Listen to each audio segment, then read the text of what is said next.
Formal na naghain ng affidavit si TV host actor Vong Navarro sa Department of Justice kaugnay ng kasong isinampa nito laban sa kampo ni Denise Cornejo. Matapos makalabas sa ospital ngayong araw, agad na dumiretso ang aktor sa DOJ para panumpaan at patutuhanan ang kanyang salaysay hinggil sa pambubugbog ng kampo ni Denise Cornejo noong ika-22 ng Enero. Giit ng abogado ni Navarro na si Attorney Alma Malyonga, kailangan magbigay ng hustisya o mabigyan ng hustisya ang sinapit ng aktor. 6 na kasong isinampa ng kampo ni Navarro laban sa grupo ni Cornejo. Kabilang dito ang serious physical injuries, blackmail, illegal detention at iba pa na pawang non-bailable offense. Pistulang shooting sa pelikula ang ginawang pagtungo ni Vong Navarro at ng kanyang mga abogado sa Department of Justice ngayong araw na ito.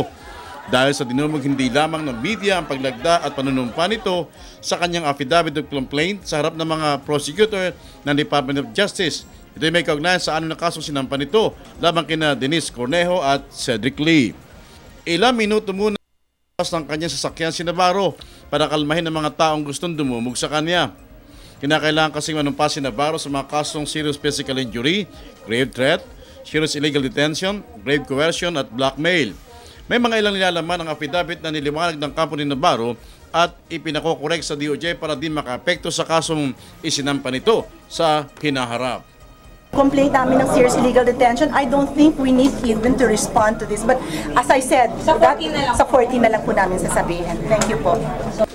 Sa darating na February 14, araw ng mga puso, ang pagsisimula ng PI o tinatawag na preliminary investigation sa nasabing usapin, kung sa inaasam magkakaharap naman ang magkabilang panig. Alas 2:20 na ng hapon nang lumabas ang kampo ni Navarro na di pa rin tinantana ng publiko.